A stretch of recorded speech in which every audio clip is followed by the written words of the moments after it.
Pero okay naman yung ano natin, feedback ng mga miller, yung quality ng bigas. Okay naman sir, maganda naman.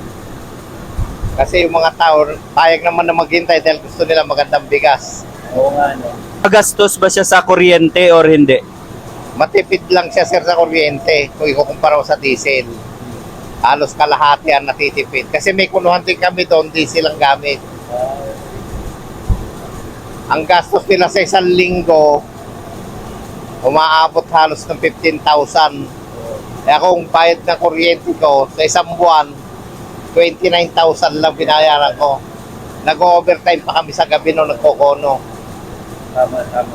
Lalo na ngayon na pataas ng pataas yung presyo ng diesel. At saka yung brownout naman is hindi naman pang matagalan. Matagalan ng brownout, sir. Sandalian lang pag nag-brownout. Payag naman maghintay ang mga tao pagka nag-brownout, iniiwan na ipalay dito, ganun.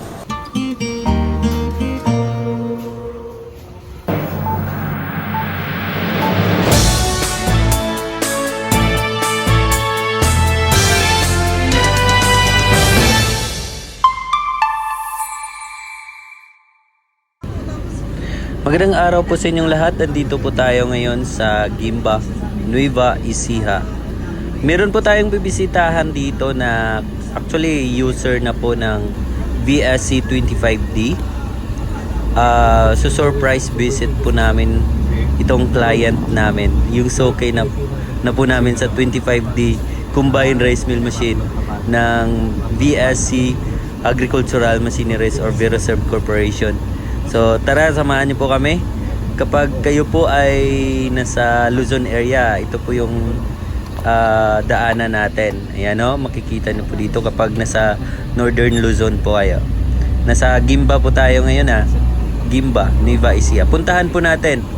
Nasa Barangay Bantog po. Barangay Bantog, Gimba, Nueva Ecija.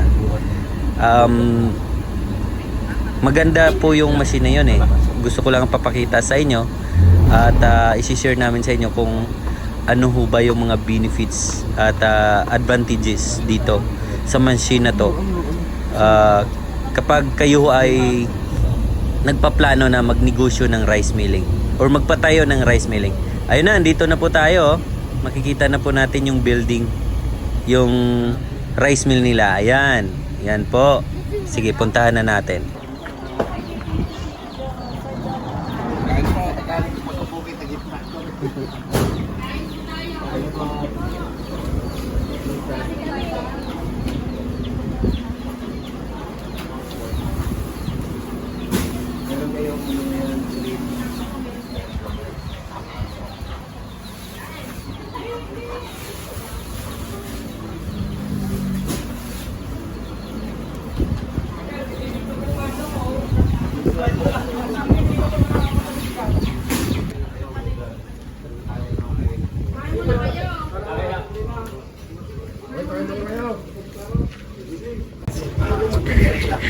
Dito po kami sa anong barangay to? Barangay Bantog. Barangay Bantog. Nueva Ecija.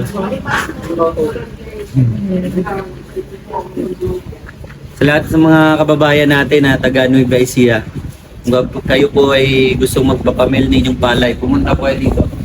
Barangay Bantog kay Sir Di Guzman po. Barangay Bantog, Gimba. Gimba, Nueva Ecija. So tingnan natin, tara. Ito po yung unang labas ng 25D Combined Rice Mill Machine. Sila po yung pinakauna na nakabil na ating 25D. Ito po. So kung tingnan natin, nasa 6 meters, 4 meters, 6 meters ang Nagbubuhos sila. ayan, tingnan natin. Ang balkon, ano na? Ano yung ano to? Anong variety ng palay ito? Walang dyan.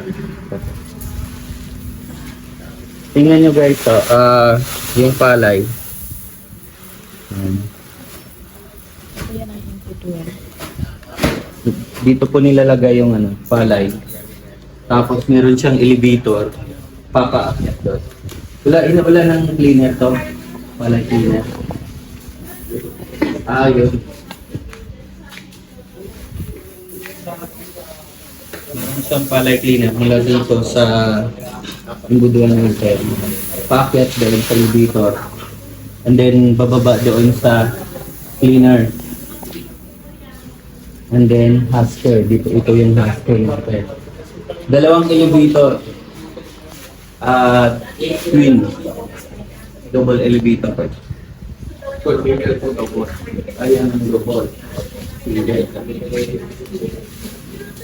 Yung pare na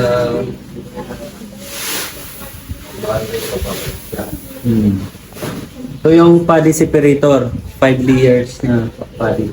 Ang purpose po nito ay sineseparate niya po yung ano na po, yung good rice.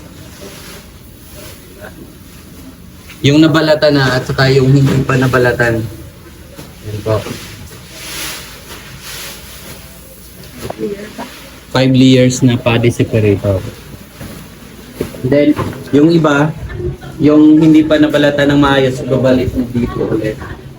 Tapos yung nabalatan na, malinis na, ay dito na dala. At saka yung mga ipa, separate na. Meron siyang switch dito, yung ano, control panel. At saka meter ampere natin.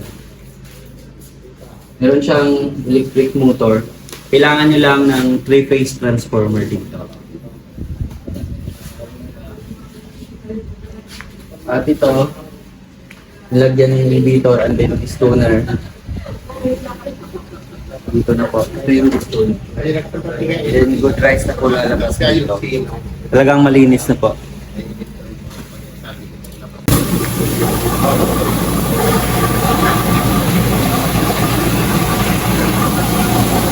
So ayun na nga, pinanda na nga nila yung machine. Tamang-tama pagpunta natin dito, meron silang mill.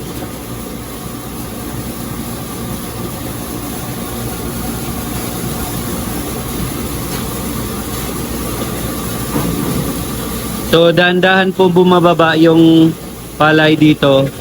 Igupin na doon, papunta, paakyat ng elevator. Then yung ito naman po yung cleaner.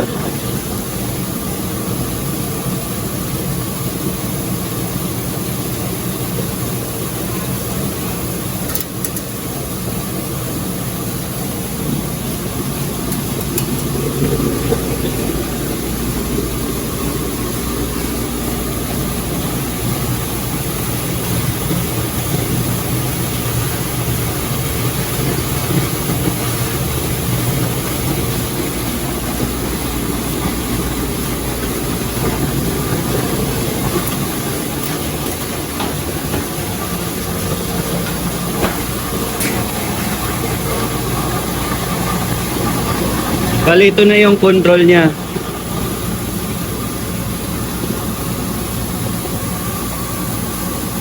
So, pinapapuno nyo muna bago nyo siya i-open.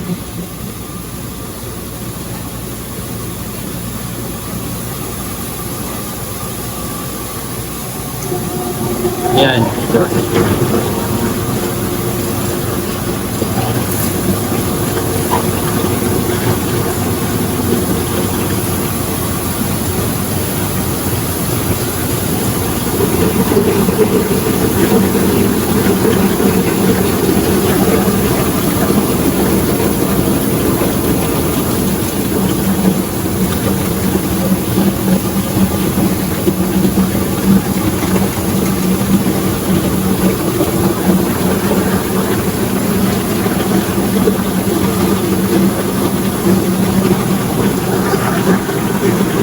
Ayan o, hindi naman sa malaking space na kailangan.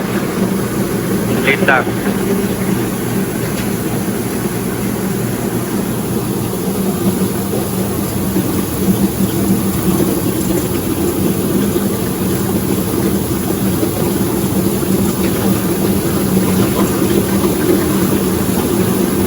Sana yun lalabas yung good right na.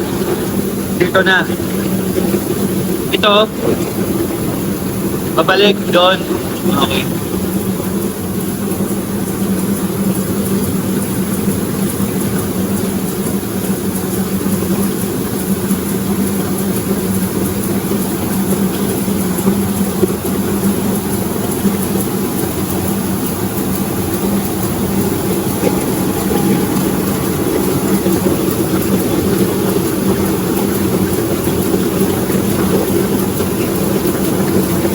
Hindi pa yan dumaan sa polish. Hindi pa yan, unpolished rice pa lang po ito. Ito na po yung polisher. Single na pala ano? Single polisher.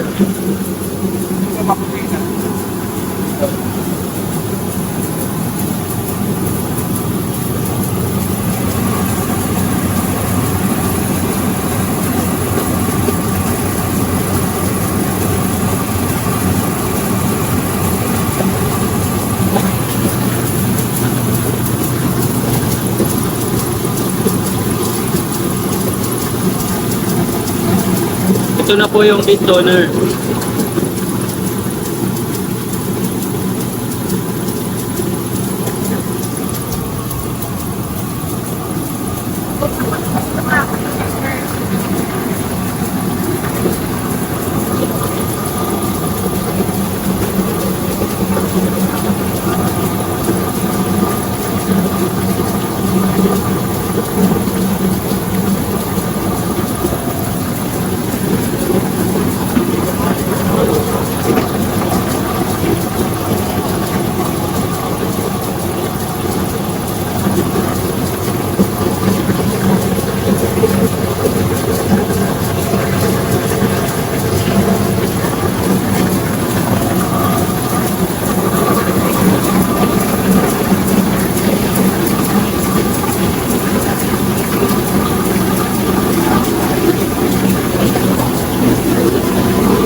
Ako magdanaw para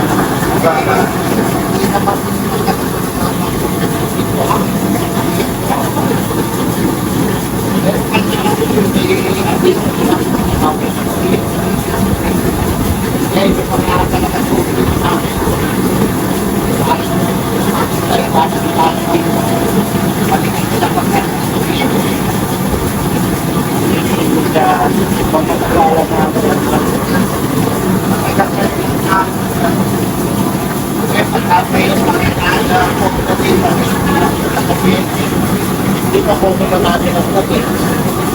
At umasa.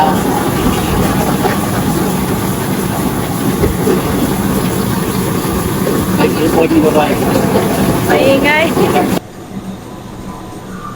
So sir, ilang taon na to sa inyo yung machine natin? Isang taon pa lang ngayon, sir. Ngayon, December. December. Pero okay naman yung ano natin, feedback ng mga miller, yung quality ng bigas. Okay naman, sir. Maganda naman. Kasi yung mga tao, payag naman na maghintay dahil gusto nila magandang bigas. Oo nga, no. Ayun. Ang kagandahan dito, meron na siyang distoner eh, no? So kahit maliit yung mga bato ay kaya niyang i-separate. Mm. Pero ano ba, magastos ba siya sa kuryente or hindi? Matipid lang siya, sir, sa kuryente kung ikukumpara ko sa diesel. Halos kalahati ang natitipid. Kasi may kunuhan din kami doon, diesel ang gamit. Ang gastos nila sa isang linggo, umaabot halos ng 15,000.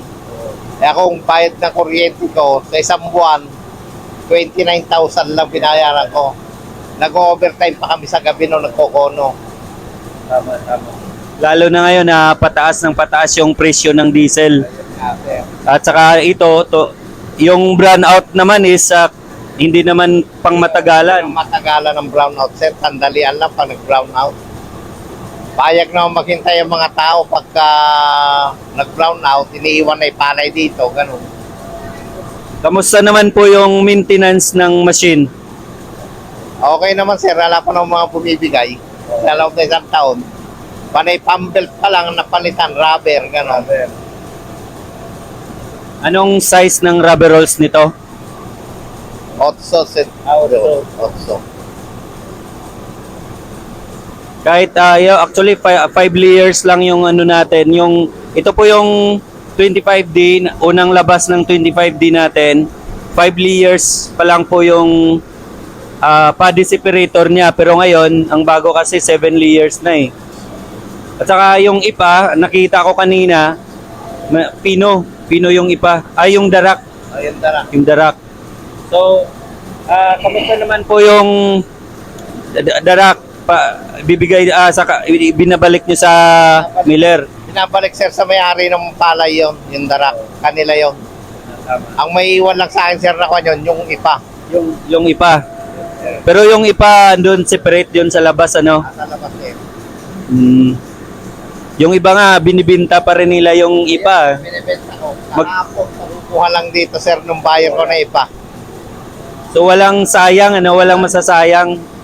Yun talaga. Yung niya, sir, yung alikabok na nabibitsay, binibili rin ng mga nag-aalaga ng itik. Pati pala yung mga alikabok, yung pino pa na parang aso doon, parang pag binibinta rin pala, merong bumibili. So wala talagang masasayang. Mula sa ipa, darak, bigas. So ano naman po yung quality ng bigas natin at saka yung recovery rate niya? Okay naman, ma-recover, naman, maganda ang bigas, buo, mga nagpapakono. Pagka tinatanong ko naman sila, sir, kung may reklamo sila, ala na, naman. At saka andito naman po yung Bureau Reserve Corporation na anytime po kapag meron kayong mga tanong, mga concern about sa machine, meron tayong after sales service support. Pag kailangan nyo po ng technician, meron din po tayong technician. Andun lang naman yung warehouse namin at Choro, malapit lang. Nasa Balingog East lang. At saka Barangay Bantog ito, ano? Barangay Bantog. Opo, katabing barangay lang. At ito, anong highway to? Bypass to. Bypass. Okay. Papuntang Gimba, proper. Pagka sa dulo, sir, kakanan ka, papasok ka ng bayan ng Gimba.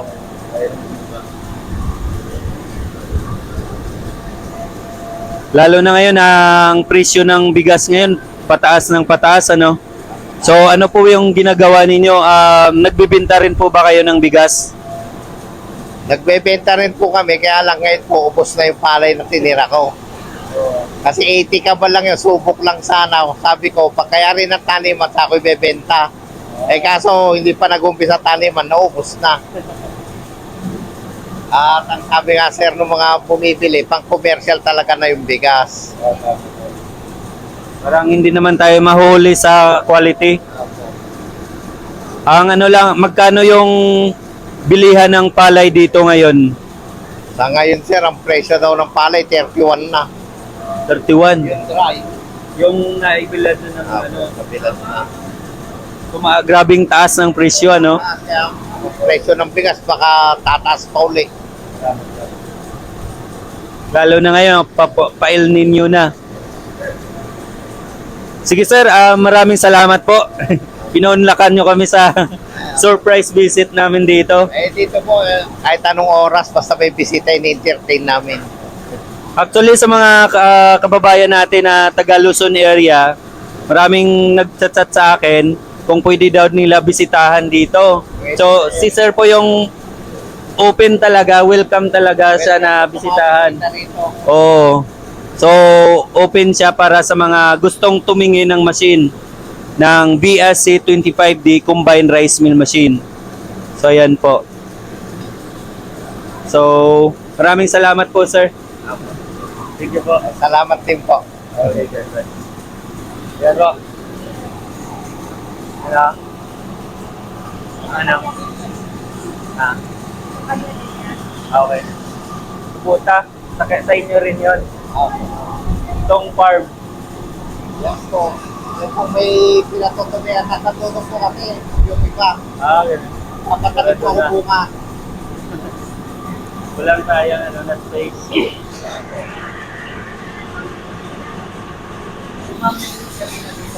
Ayaw po. Alice, yung magtas minsan.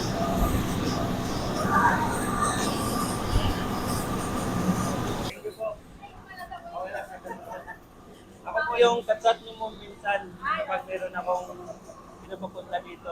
Thank you po. Maraming salamat po. At least open kayo. Talaga. Oo po. Talaga. Malaking tulong rin po yan sa amin. Opo.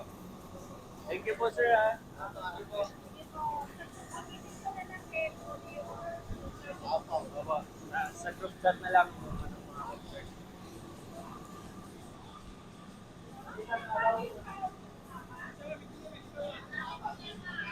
Magkano yung size? At rest? Yung iba 4 pieces na eh. Yung po mga diesel ang dami. Oo. Oo nga. Mayroon po